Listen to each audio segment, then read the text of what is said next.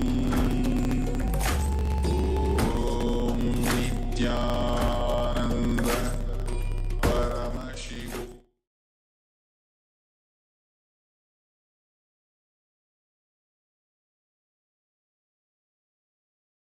So now continue to manifest. We have a few more minutes. Start sharing whatever you have started seeing in your inner space, whatever your third eye has started showing you. Start sharing what you have seen.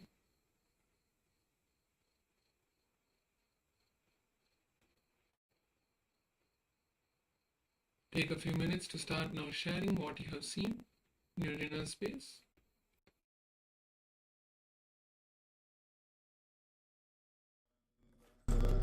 Paramashivoham. Om Nityananda Paramashivoham. Om Nityananda Paramashivoham. Om Nityananda Paramashivoham. Om Nityananda Paramashivoham. Om Nityananda Paramashivoham. Om Nityananda Paramashivoham.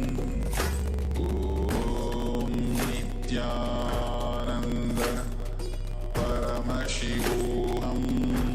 Om Nityananda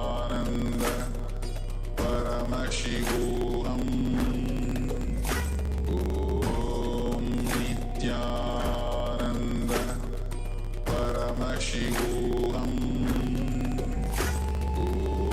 Om Nityananda Paramashivoham. Om Nityananda Paramashivoham.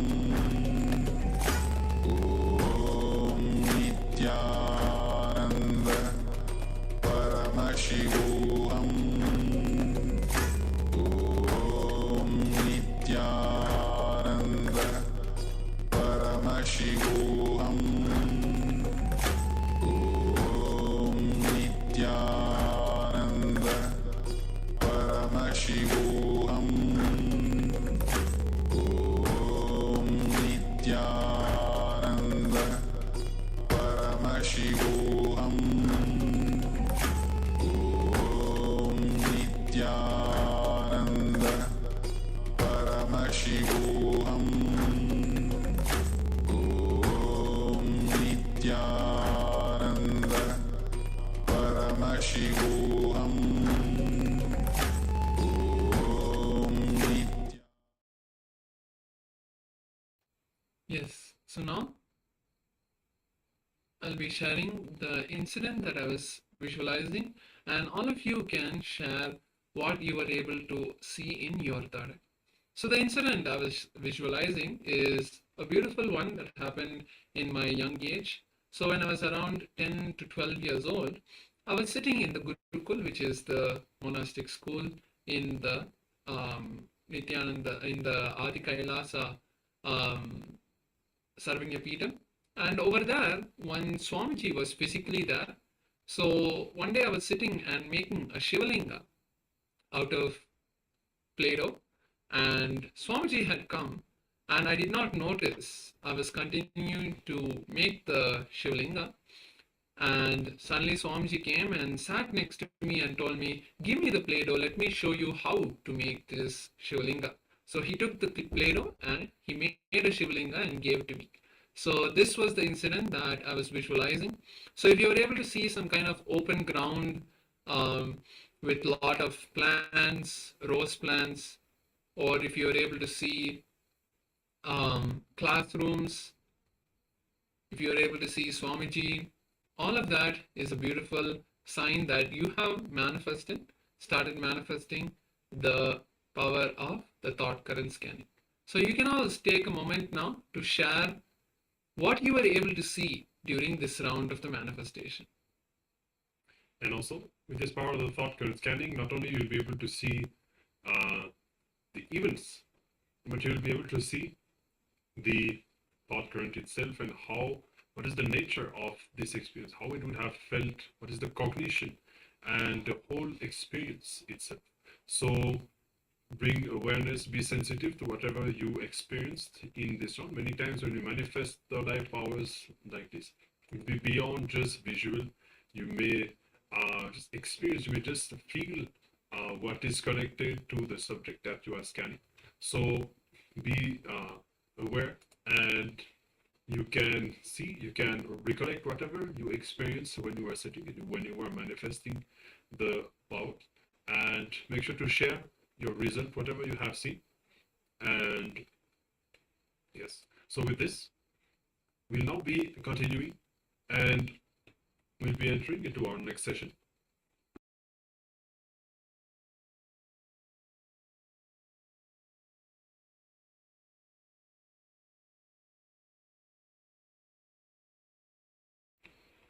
And now we'll be discovering again about the 7 layers and how they are connected to the samskaras, the pain patterns from our past. So Swamiji will be revealing about these 7 layers, and then shortly after we'll be entering into the Nitya Dhyan meditation, where we will be healing, purifying, and cleansing all these 7 layers. So let us sit, let us understand, and let us receive these powerful cognitions, these truths from Swamiji on the 7 layers and the samskaras. And let us prepare ourselves, create the right space for the meditation.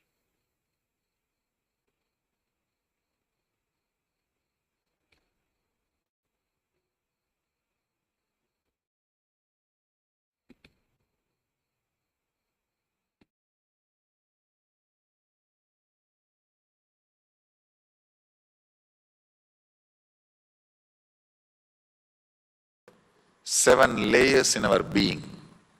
Maybe I'll give you just simple diagram.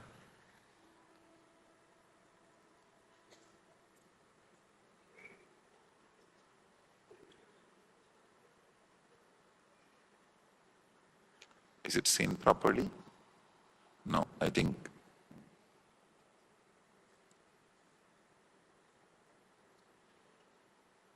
No, I think okay. Yes. Somebody asked me yesterday, there was a question. Somebody, why are you using all these modern things? I told them, what is the wrong? Perfectly all right.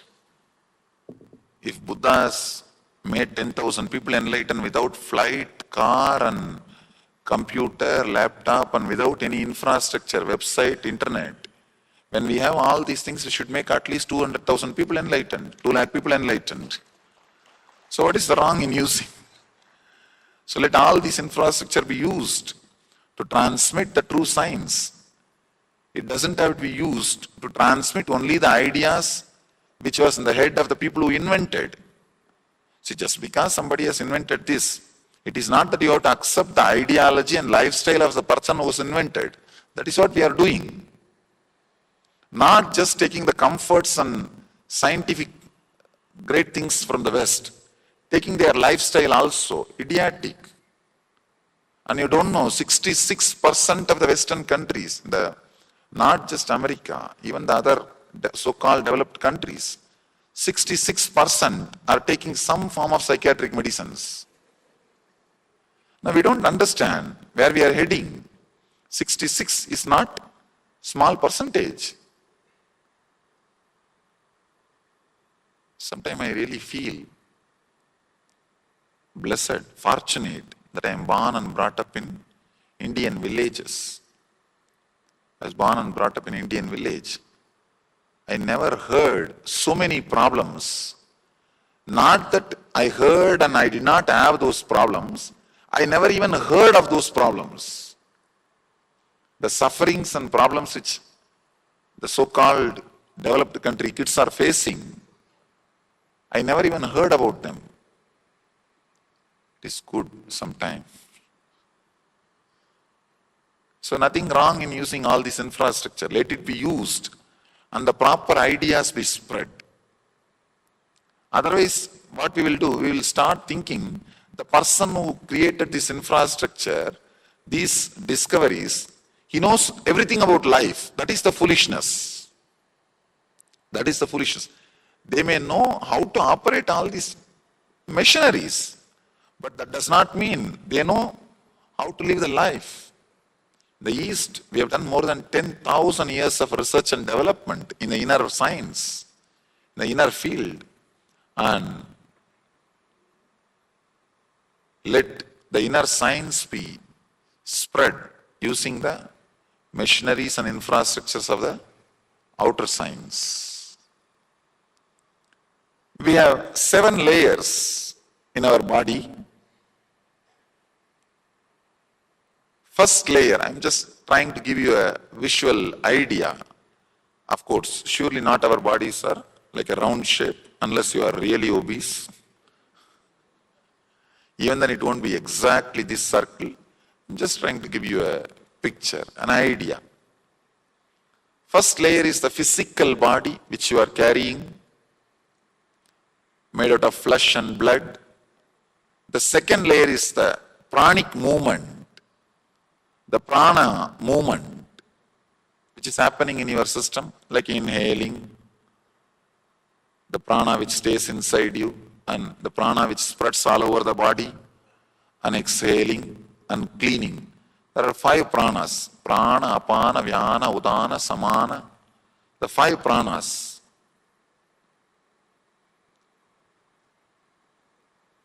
The pancha pranas, pran, udan, vyan, saman, apan. The pancha pranas, all these movements are called prana sarira. And the next, the inner chattering which is going on in you, it's called mana, manas sarira, the mind. The 4th layer is the emotion. I can say intense inner chattering which does not respond to your logical analysis. That is what we call emotions. That is the 4th layer. And the 5th layer is which you experience in the deep sleep. And the 6th layer you will experience in a strong meditation technique, means thoughtless awareness. The 7th layer is enlightenment. You have 7 different layers in your system. If all 7 different layers fall in tune with each other, suddenly you will see all the samskaras will leave your system. If the samskaras are taken out of your system, suddenly you will see all these 7 layers fall in tune with each other. Balancing, reconnecting, reuniting starts happening. That uniting is what is called yoga. Beautifully, Patanjali describes yogaha chitta vritti nirodhaha, means living without samskaras. Only then the thoughtless state will be there. When the samskaras are taken out, the uniting happens. If uniting happens, samskaras leave your system. Physical, 2nd prana, 3rd mind, 4th emotions, 5th deep sleep, the karana sharira, the silence which you enjoy in the deep sleep. 6th, the joy, bliss you enjoy in the thoughtless awareness, what J. Krishnamurti calls as choiceless awareness. And ultimate, the 7th layer, pure enlightened consciousness. Understand, uniting all these 7 layers, removing the samskaras which you collected and stored. You store the samskaras in different layers. Yesterday somebody wrote me a question.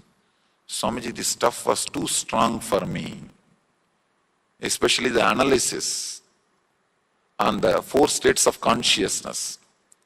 Mainly the answer for that question, that one question, when I come back I see the same world. Actually that person wrote a question in a very funny way. When I come back I see the same house, same car, same wife. He underlined that word.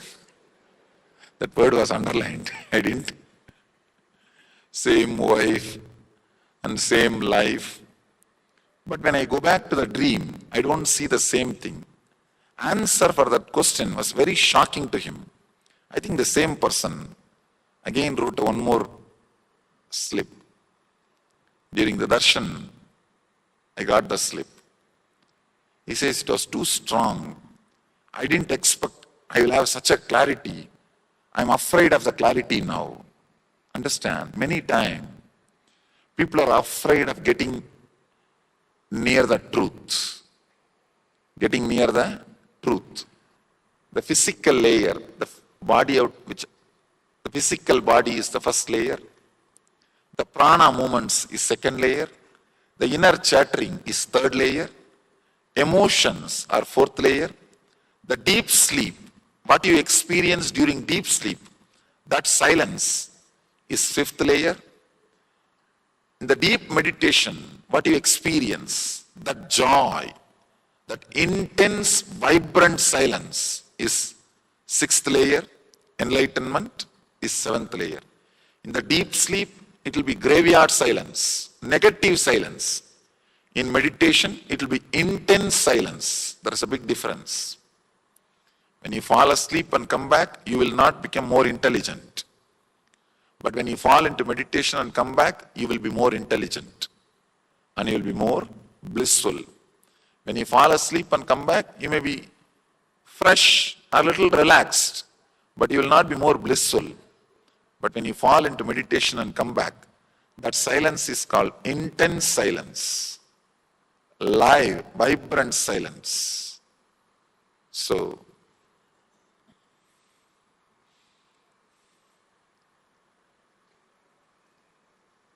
the 7 layers,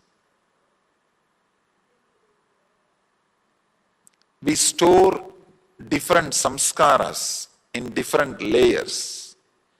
Usually the samskaras related to desire are stored in the prana, the breathing. And the samskaras related to chronic fatigue or tiredness is stored in the body, the physical body. That is why 2-3 times you try to do some exercise, workout or even walking. First thing body will bring out is tiredness. But without bothering about that first level samskaras which are raising, if you enter into it, suddenly you will see that same action brings energy out of you. If you start walking, in 2 minutes your mind will suggest 10 times, I am tired. No, it is too much, enough. We did, today it is okay, tomorrow we can do. It will try its best. But if you don't bother about that samskaras and just go ahead, in few minutes the same action will bring energy. Chronic fatigue means a deep feeling to be in an action, to be in rest, or non-moving or not moving is stored in the physical body. I always tell people,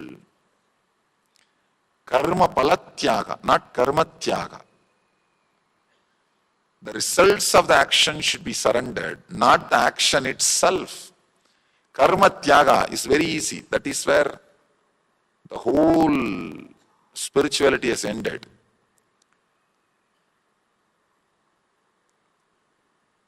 The worst thing happened to India is not our tradition, not following our tradition, not following what Krishna said, not following what our traditions have presented. But constantly, I'm seeing the superficial, analytical reports. These fellows go on abusing. The other day, I was reading an article. There was a technical term they started using, Hindu rate of growth. I was surprised. It's just, he means the suffering of India is because of our tradition. It is not. suffering of India is because we did not follow our tradition. We did not imbibe our tradition. Instead of doing karma palatyaga, we started doing karma tyaga, stuck in the first layer, stuck in the physical layer itself. I've seen in the villages, many places. There are some great things in the villages. There are some things like, instead of karma balatyaga, karma tyaga, like till morning 10 o'clock you will see tea shops will be filled. People will be sitting and talking. If you want to listen to the great Vedantic truths, go to the village tea shops morning 10 o'clock. You will see there people will be sitting and just sipping the tea. Oh, without God's grace nothing can be done. Only by God's grace anything can happen. All great truths, but just to justify what they are doing, not to internalize. Karma palatyaga is supposed to be the truth, but the karma tyaga starts happening if you are stuck in the physical layer. The chronic fatigue or intense craving for the rest. I have seen people understand this intense craving for the rest brings diseases which will put you in the bed. Intense craving for disease, craving for the rest. Actually, if you see any advertisement for resorts, beach resorts especially, you see a photograph, beautiful beach, easy resting chair, and somebody resting. The moment you see that, immediately something starts happening in you. You feel you should also be lying like that, completely resting, totally in peacefulness, in the deep peace.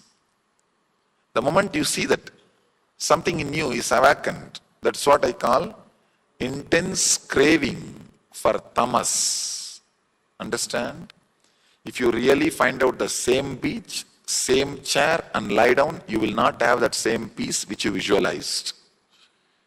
Till you exhaust the tamas engrams, lethargic engrams you carry in the physical layer, you cannot rest.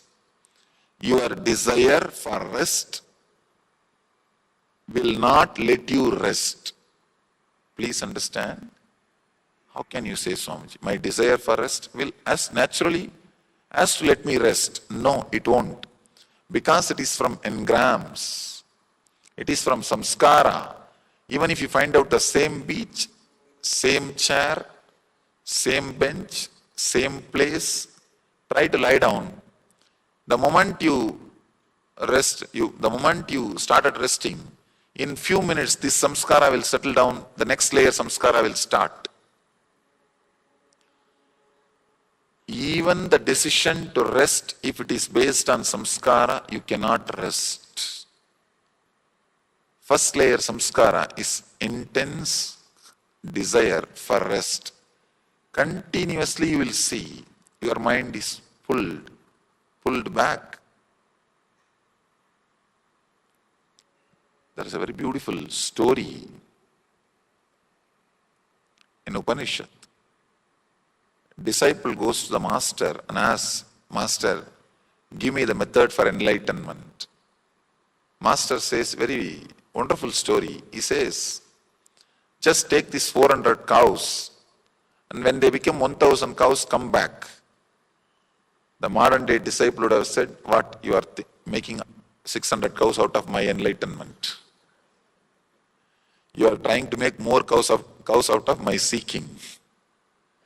But he's really sincere disciple. He did not bother about it. He just took the cows.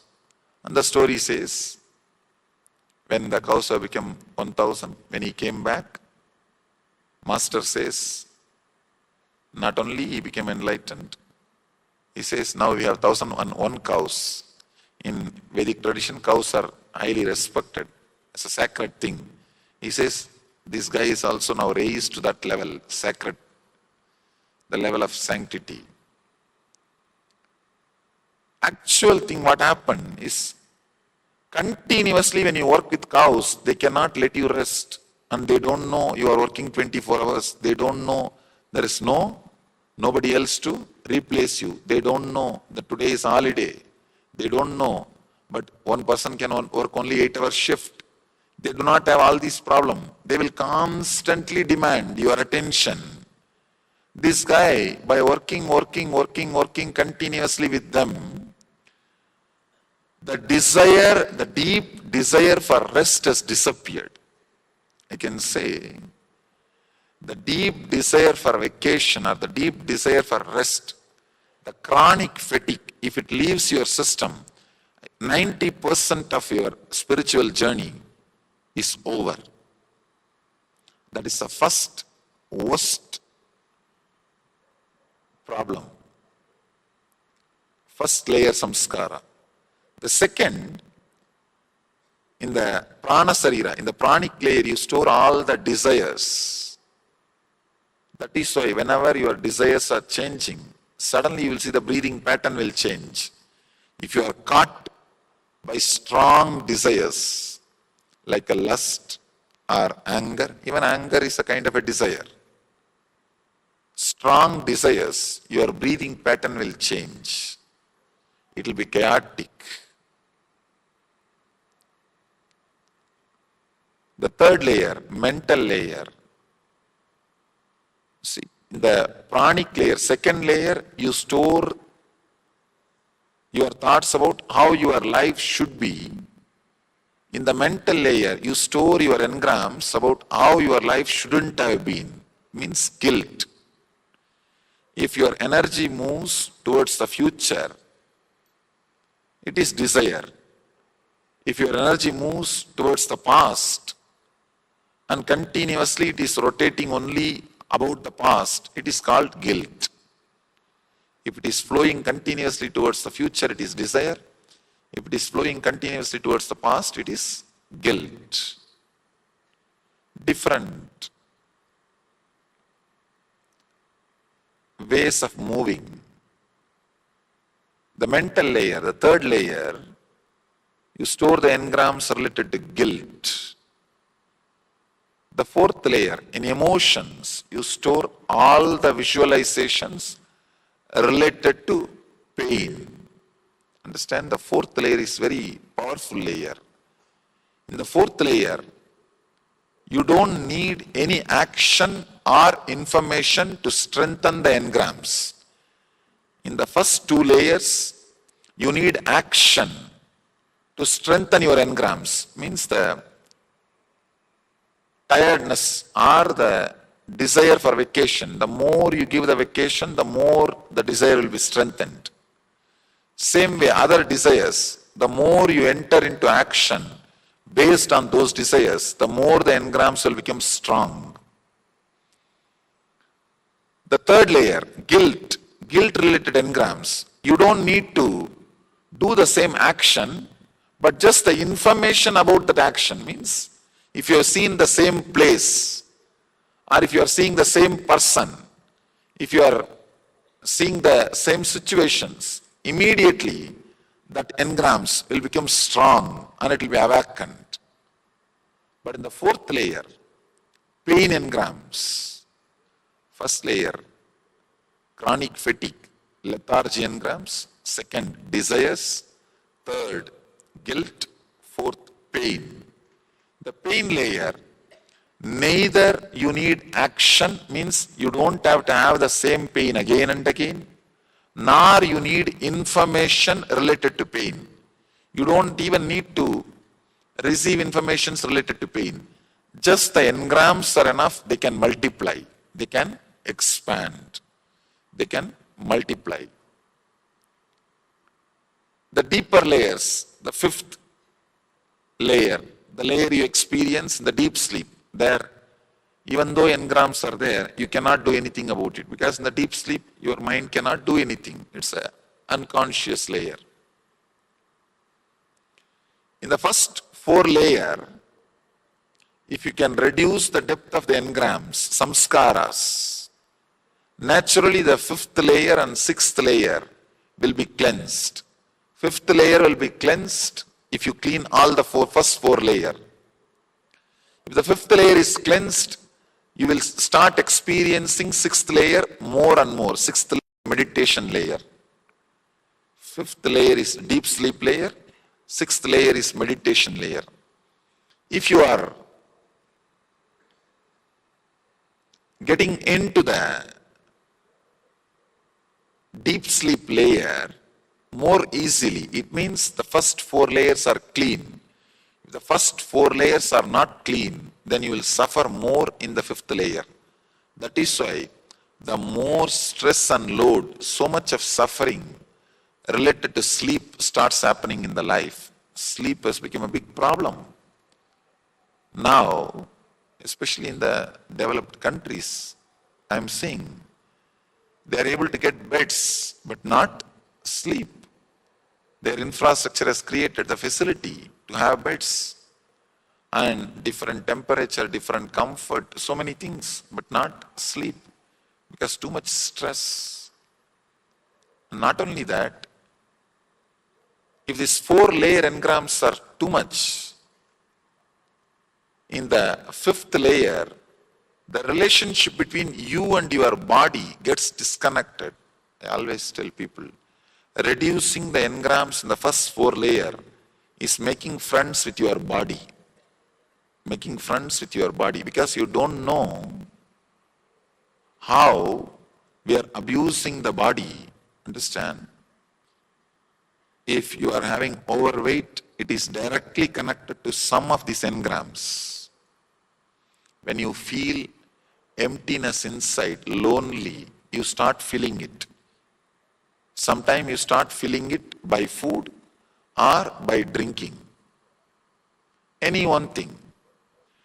Every single thing happening in your life is directly connected to some engram. Removing these engrams, I can say, is making friends with your body. Making friendship with your body. I can say this is the best way to heal. The other day, I received a big letter and a report from one of our devotee in USA. She came to our program maybe 2 years ago. Of course, the same meditation which we are going to do now, she did that meditation. She had a tumor in the Muladhara, root center. She had 3 times surgery. She herself is a doctor. But again and again the tumor was growing in the same place. She came and she was doing this meditation which we are going to do today. And she was weeping uncontrollably during the meditation. I tried to tell her, please relax, but it was uncontrollable. Anyhow, after the meditation, I asked her, what is the problem? She said that I suddenly again relived the guilt, the young age she has been abused by some of the close relative, some physical abusing, maybe sexual abuse. She said that suddenly that samskara opened up, that guilt opened up. I relived. That's the reason I am not able to control. I was uncontrollable. Please forgive me, Swamiji. I said, that's okay. Let it leave. Reliving is relieving. Understand? Consciously, reliving is relieving. And you will be surprised. Even of course, I am surprised. It was, of course, I know that relieving heals, but this is very miraculous. It really happened. And she says, after that relieving, after that meditation, within a month the tumor disappeared and never came back. Now at least 1.5 years over. Did not come back. I was shocked. I said, of course I know relieving heals, relieving the guilt, releasing all the samskaras heals. But this is really miraculous. The guilt which she created in the young age, not only about that, the hatred about, it has not only evolved as a hatred towards that person, it has evolved as a hatred towards the self, towards herself, and the part of that body part. So that hatred has become tumor and sickness. When that engram was released, when that guilt was released, when she became pure, when the guilt has left her system, suddenly she came back to health. The system came back to health. Understand? So many pains and sufferings, physical and mental illnesses, we are storing in our system in the form of some engram. Not only diseases, even disorders, weight, obesity, overweight, obesity, or many other disorders, even those disorders are directly connected to some of our engrams, working on the first 4-layer engrams and releasing them, reliving them and relieving them will heal your system very powerfully. Understand? It is little strong method, little strong technique. But I tell you, it's at least 100 times powerful than any yoga, any kriya you can do. Because yoga or kriya heals, no doubt. It takes its own time.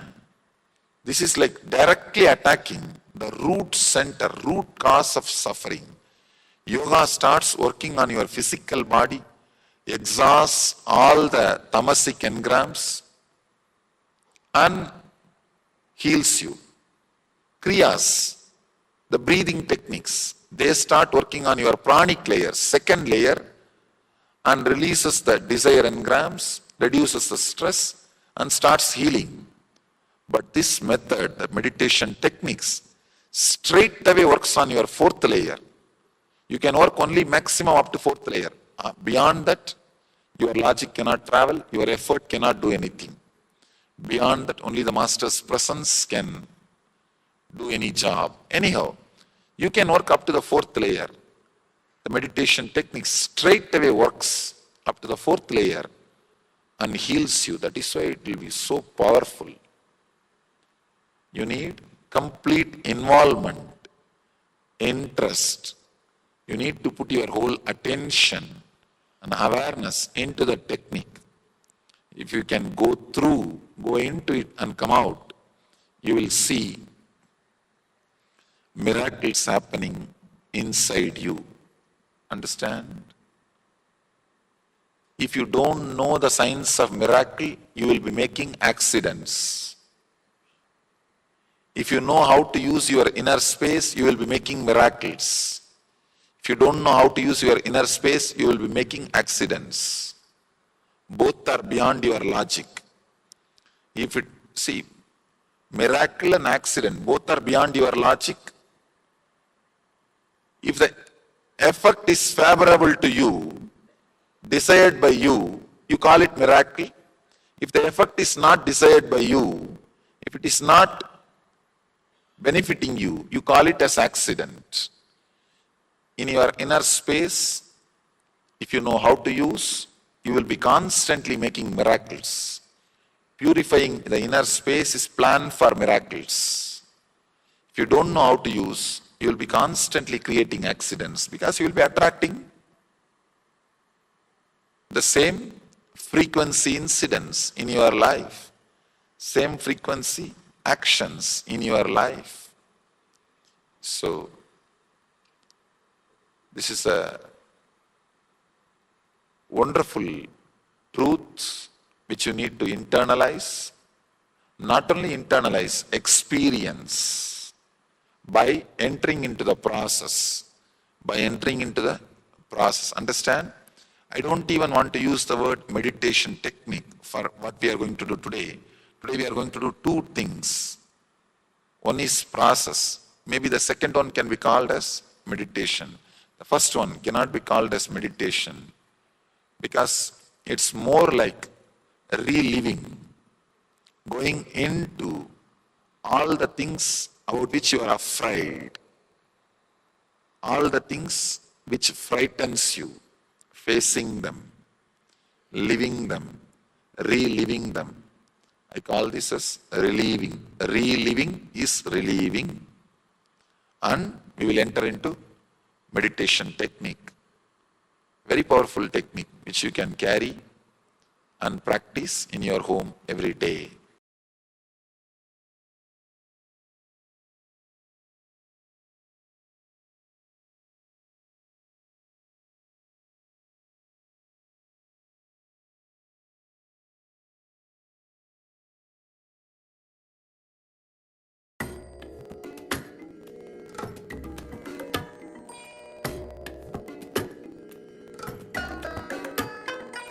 I bless you all.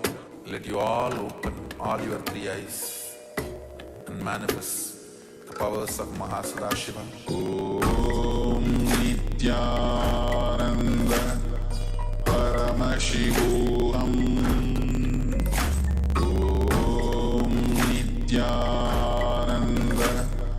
Paramashivam. Om Nityananda Paramashivam.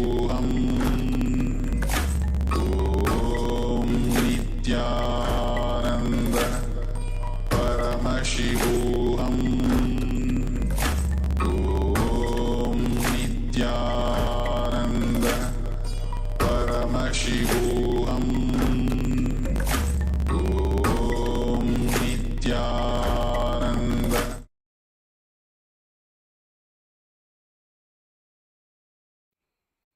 Yes, so in this powerful satsang that Swamiji has just given us, Swamiji revealed multiple aspects of our being.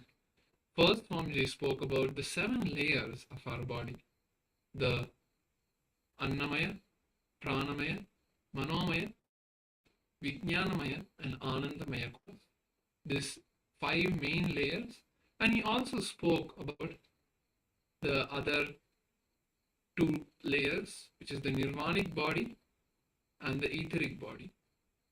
So Swamiji also gave us a powerful testimony of a participant who, when they relived these incompletions they had in their childhood, they experienced healing from cancer itself.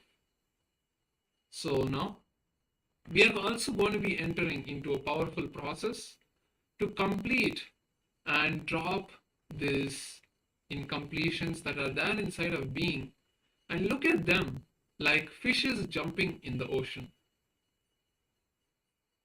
Yes, so we'll now be moving into a short meditation technique just before moving into the Nityanya. And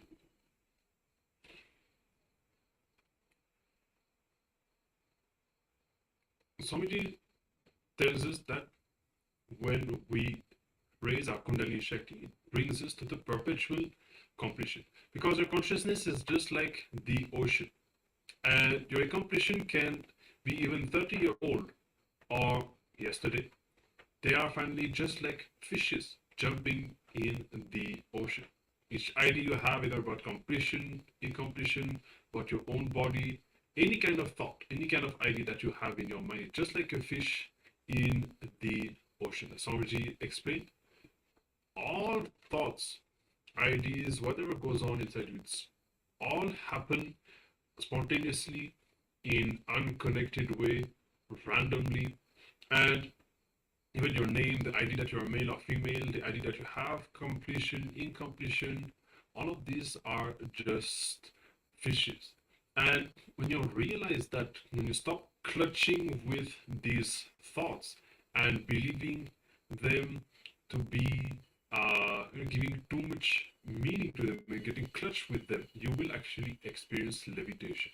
Because the powerful initiation that all of us have been initiated into Kundalini awakening by Swamiji. Now, the mind that we have, all these incompletions that we have built in the past, whenever we have a negative or powerless thought, it is not logically connected to the reality, but we believe that it is. And because we believe that it is, we get caught with it. And from this thought, then we connect another thought, and we connect them, making a shaft, which becomes our mind. Now, when we can unclutch from this and remember that all these thoughts have no connection with the reality, then we suddenly experience the Kundalini awakening, and the whole thing starts to break down. So now we'll be just contemplating on this, and this meditation process will strongly awaken our Kundalini energy. And it's going to be very simple. Just close your eyes and sit and visualize yourself as an ocean. You can just settle down a few moments, close your eyes, just settle down within yourself. Visualize yourself as an ocean, vast, endless, like the ocean. And within that ocean, see clearly every idea you have, such as your name, the completion, the fact that you are here for this program, that other people are here. All of these thoughts are just fishes jumping randomly, spontaneously in the ocean. There is no connection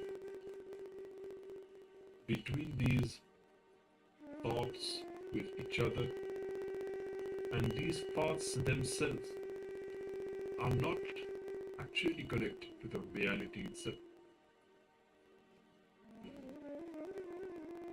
You can live in the present, experiencing a reality without these thoughts.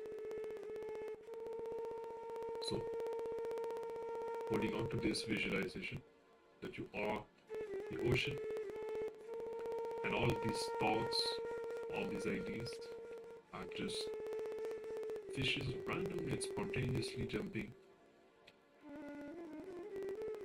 Be in that unattached, unclutched space. Whenever you see a thought about something, or even when you remember yourself, just remember that it is just a random fish spontaneously jumping within the vastness of the ocean that you are. Just let it be. The ocean doesn't need to fight with or control the fishes. It just allows the fishes to be without ever being disturbed.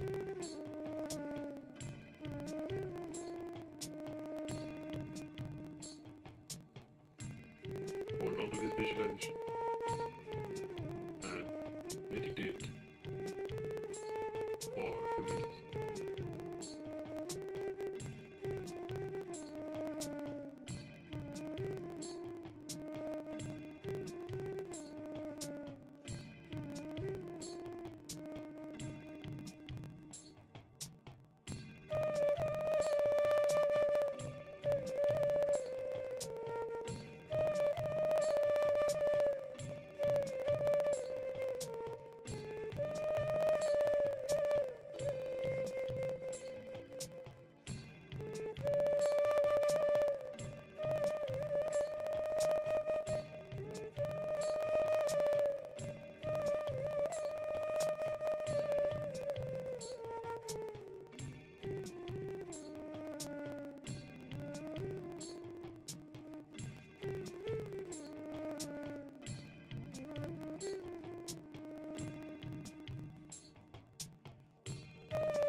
Yes, you can open your eyes. And actually a very powerful and very beautiful meditation technique. And if you do it, if you diligently catch every time you have a thought and without engaging with it, just remembering that it's just a fish, there's no need to get clutched with it. You will see that first you'll understand how we just get carried away by our mind without even realizing that we have left the space of the reality in the present moment, and you will experience such deep relaxation and restful awareness of the present moment. And with this, we'll be now entering into the Nityananda meditation, working or connecting, experiencing the 7 chakras. So if you feel sleepy, I think we've seen some of you kind of nodding the head during the meditation. You can quickly get a cup of coffee so that you are awake during the meditation. We'll be starting very shortly. So you can quickly have whatever you need and settle down. Get yourself ready. We'll be guided by Swamiji in this video, so I need to guide us step by step through the different steps of this meditation, connecting with each chakra. So let us now start, and we'll be experiencing the powerful Nityananda meditation that Swamiji himself has designed.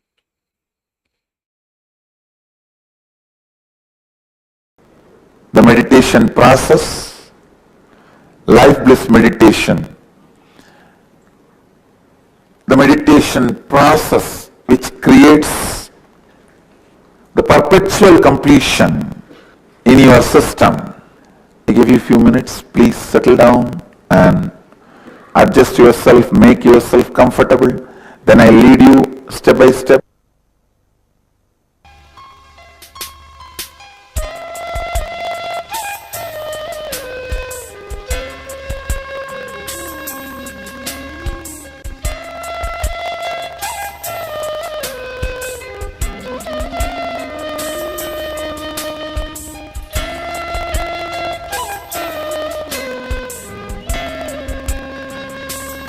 Yes. The first step, please understand, first step of the process is chaotic breathing, means awakening and arising the prana, life energy level in your body to its peak possibility. It is the most dynamic aspect. You can put your hands on the hip and start breathing as deep as possible and as powerfully as possible. It's like a hyperventilating you. That's all, nothing else. Hyperventilating. I can show you.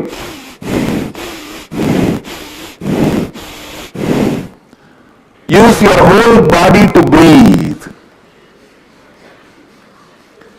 The first step is 7 minutes. If you want, you can sit on your heels with knees and feet together in Vajrasana, or you can sit comfortably. But use your whole body and breathe. Use your whole body and breathe. I can demonstrate by myself. See here. Use your whole body and breathe as as deeply as possible and as powerfully as possible, but as comfortably as possible. Let your whole body become alive. Let the hyperventilation happen in you.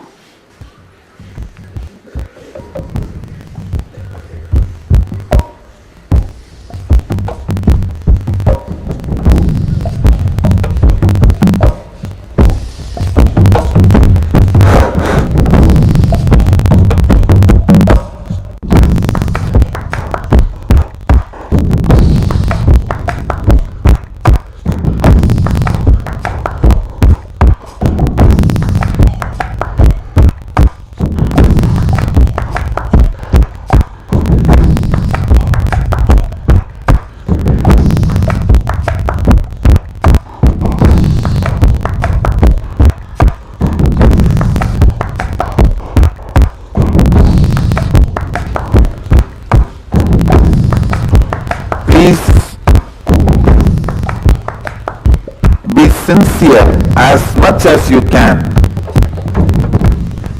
Do it as long as you are comfortable.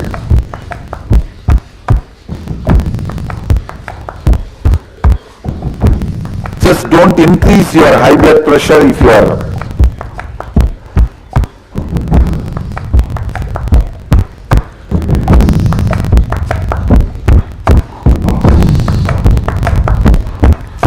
high blood pressure, do it mildly, comfortably. Others do it sincerely, authentically.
Now, move to the next step. Intense humming.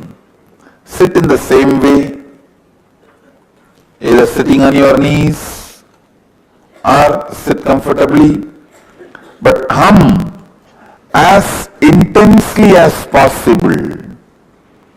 Let your whole awareness be with the humming sound. It's almost like if you put your mouth into an empty vessel and create a vibration, how it will be same way. Hum as intensely as possible. Let your whole body vibrate with that humming sound.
the next step.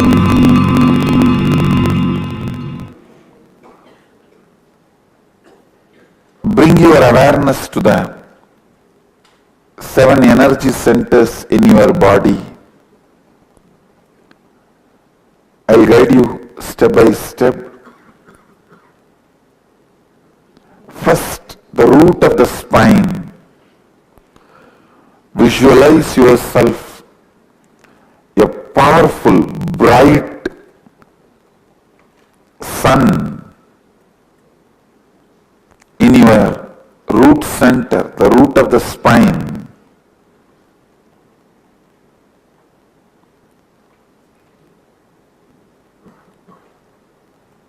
Be in the space of restful awareness.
Awareness to the spleen center, the spleen area. Visualize yourself as a powerful light, the spleen area.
Bring yourself to the navel center.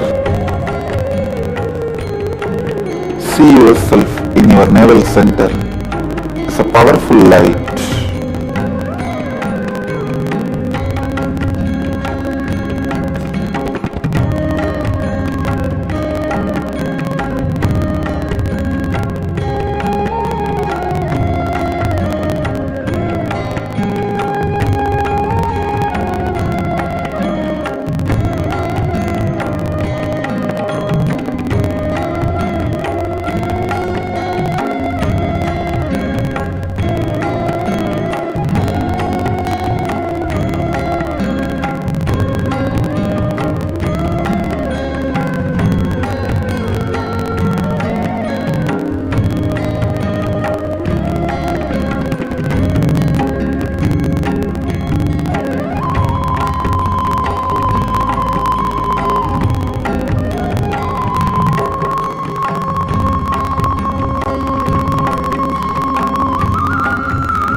your awareness to the heart center,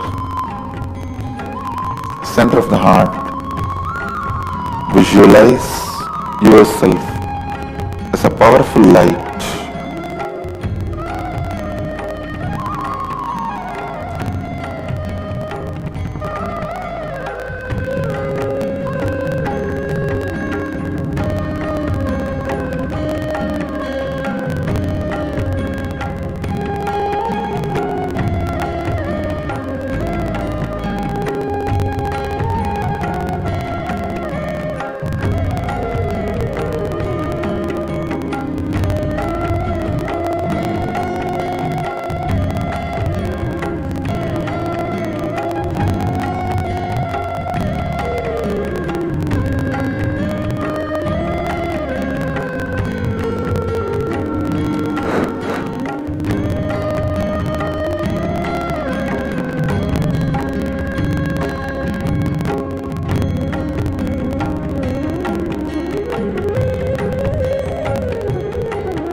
Now, bring your awareness to the throat center, Vishuddhi chakra.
Now, bring your awareness to the third eye, between both the eyes, Agnya chakra.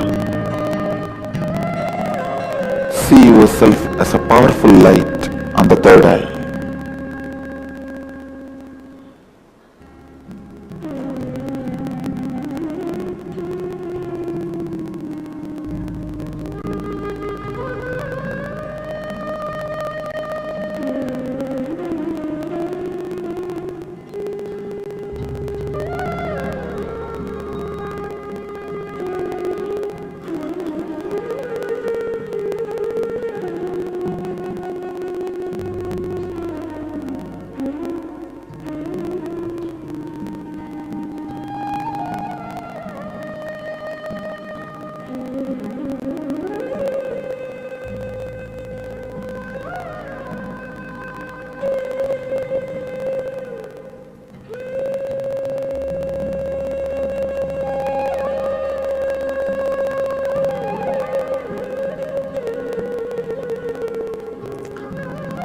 Bring your awareness to the crown center.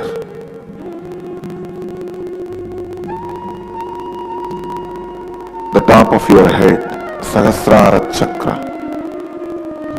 See yourself as a light on the crown center. With my integrity and authenticity, I bless you all. Let you all experience Kundalini awakening. Namah Shivaya.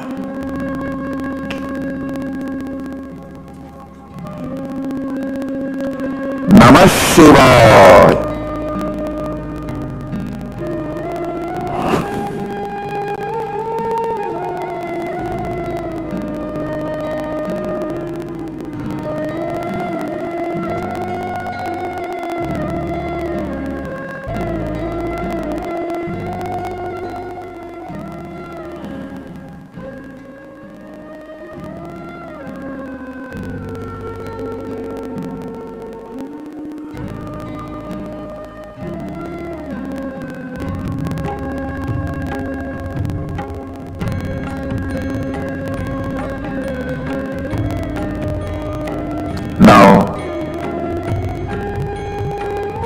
just relax, sit in the space of unclutched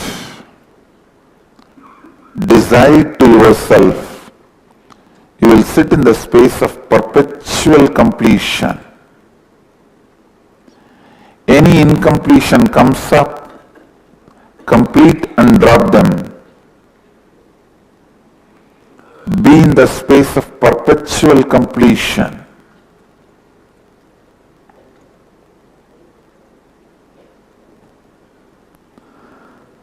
Any doubt, fear, powerlessness comes up in you. Distractions comes up in you. Complete them and drop them. Be in the space of perpetual completion, unclutched. I bless you all and initiate all of you. Let your Kundalini Shakti be intensely awakened. Let your brain mirror the neuron activities of an incarnation, the peak possibility. Namah Shivaya, Namah Shivaya, Namah Shivaya.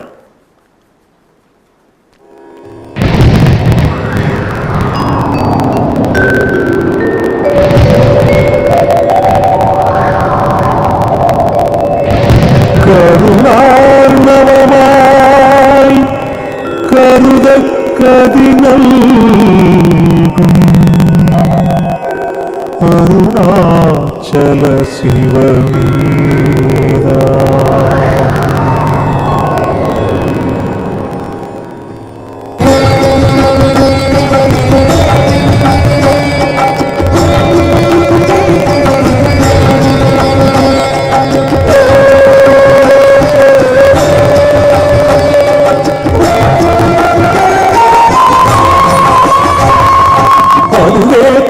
Arunachalam பலம் யாவிலும் அதிகம் அது பூமியின் இதயம் நதி அதுவே சிவன் இதய பதியாமொரு மருமத்தலம் பதியாமவன் அதிலே பதிவாரொளி மலையாய் நிதம் அருணாச்சலமே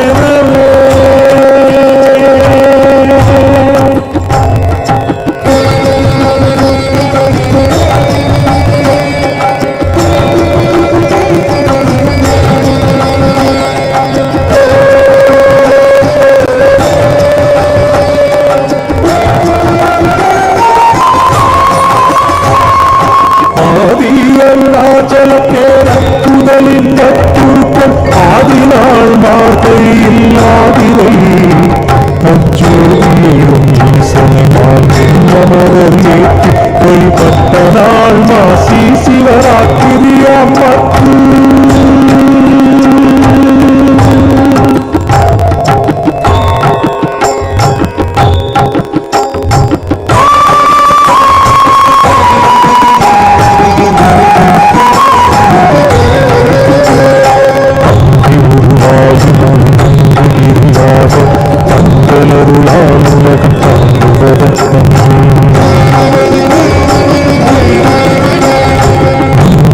சித்தமென என்றும் எனதுள்ளே தொங்கி ஒளி உந்து வைப்பல் போகமொடு என்றுள்ளே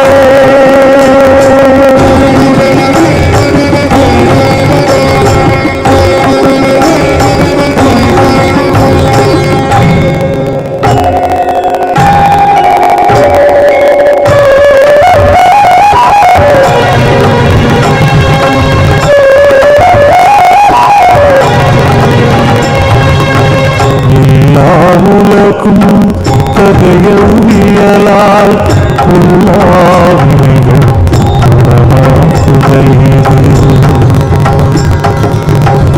இல்லாததுவாம் எது கண்ணுறலால் இல்லாதருணாச்சலமாம்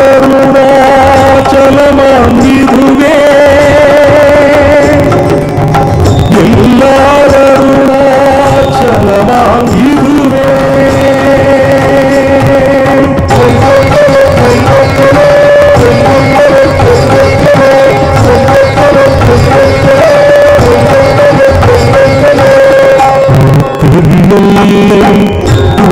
கண்ணுற்றால் கருத்தினால் ஊற கருதினால் உண்மை வருத்தமுறாது வராத வேதாந்த அறுத்த விஞ்ஞானம் பார்க்குமுந்தாமே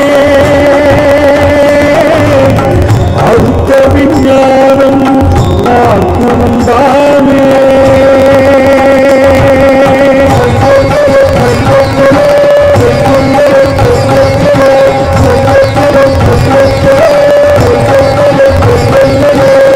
யோசனை மூன்றாம் நித்தலவாசற்கு வாசருதி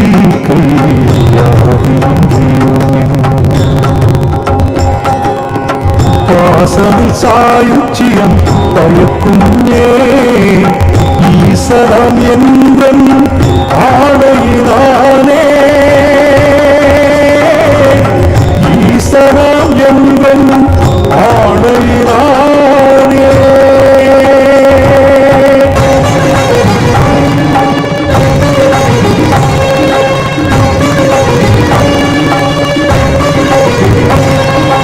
என்றுமே அன்பர்க்கு இருப்பிடமித்தனம்தான் ஒன்று வாக்கிற பின்னாலும் உண்மை வந்தோர் சொன்னே ஒன்று நாடு மொழியும் தீயோருடன் ஒரு கடத்தின் தன்னே ஒன்று அருளை ஈசன் கோபம் என்ற ஒன்று அருளை ஈசன் கோபம் என்ற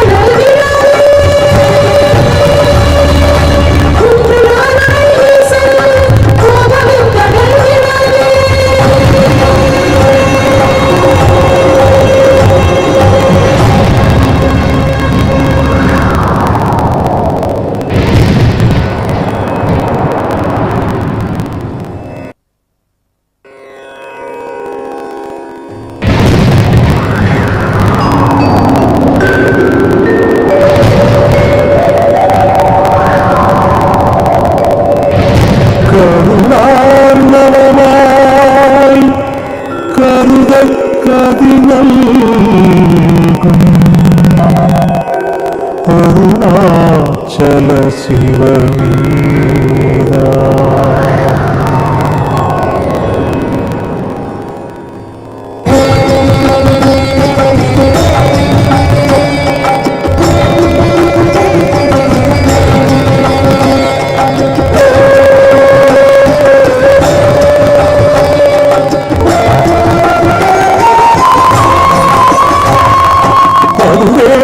அருணாச்சலம் தலம் யாவிலும் அதிகம் அது பூமியின் இதயம் நதி அதுவே சிவன் இதய பதியாமோ அருணாச்சலம் பதியாமவன் அதிலே பதிவாரொலி மலையாய் நிதம் அருணாச்சலமேனவே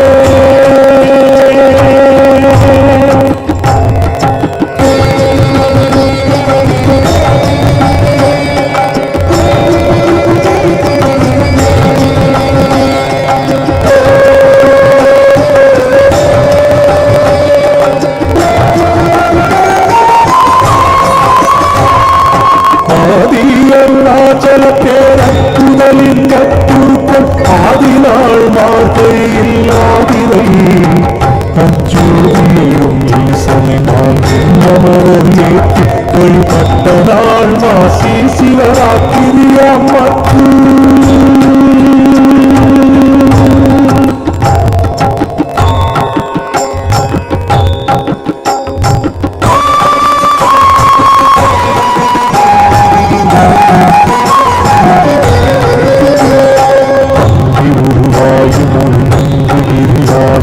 தங்களருளால் உலகம் பரந்துவதற்கன்று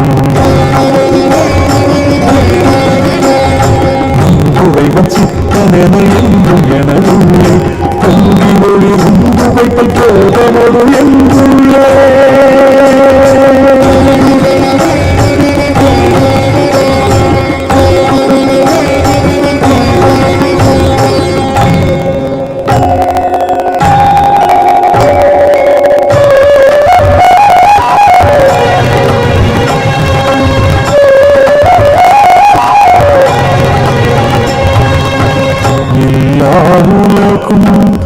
இதயவியலால் எல்லாவினைகள் குணமாய் குறையுது. இல்லாததுலாம் எது கண்ணுறலால் இல்லாதருணாச்சலமாம் இதுவே.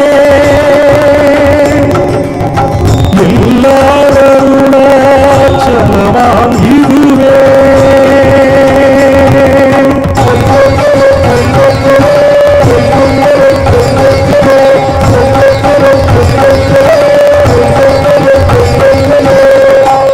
தெரியவில்லை உற்று கண்ணுற்றால் கருத்தினால் ஊர கருதினால் உண்மை.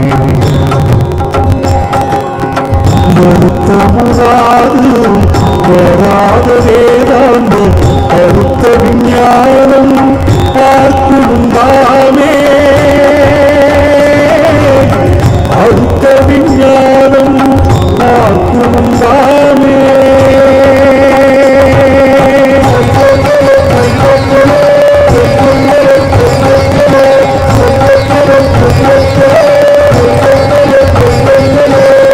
யோசனை மூன்றாம் நித்தல வாசக்கு வாசருதி கையாதியும்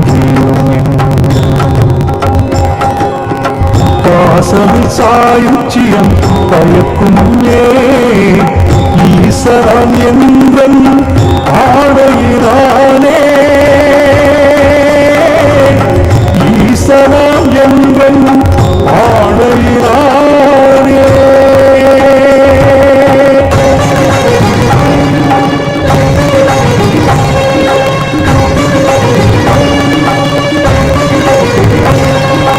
என்றுமே அன்பர்க்கு இருப்பிடமித்தான் ஒன்றுவாக்கிற பின்னாலும் உண்மை பந்தோல் பொன்னி ஒன்றுலாத மொழியும் தீயோருடன் ஒரு கடத்தின் வங்கி குன்றுவருடைய ஈசன் கோபமெந்தனால் குன்றுவருடைய ஈசன் கோபமெந்தனால்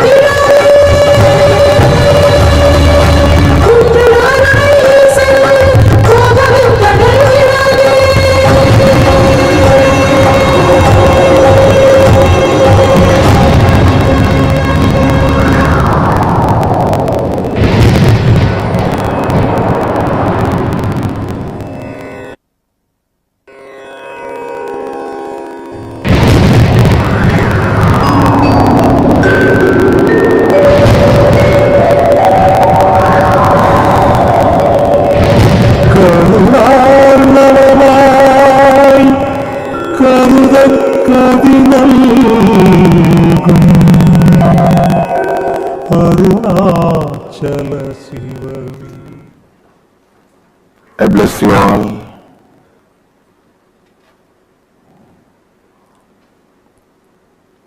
Let you all experience the complete completion with yourself and others. Let you all be the space of perpetual completion. Let you all be the space of perpetual possibility. Let you all be the space of perpetual living enlightenment. Let you all be the space of perpetual living Advaita.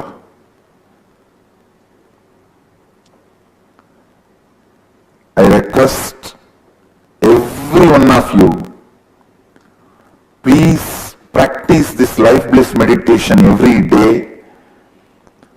The guiding music is available for free download in our website. You can download this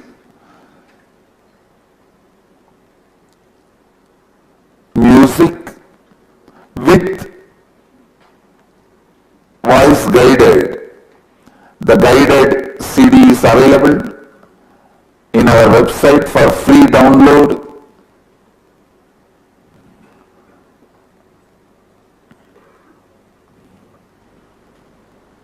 I request all of you to download this guided meditation CD from our website and practice this meditation every day and experience the happiness dose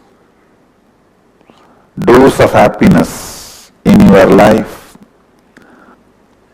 Let you all radiate with integrity, authenticity, responsibility, enriching and causing eternal bliss, Nityananda. Thank you.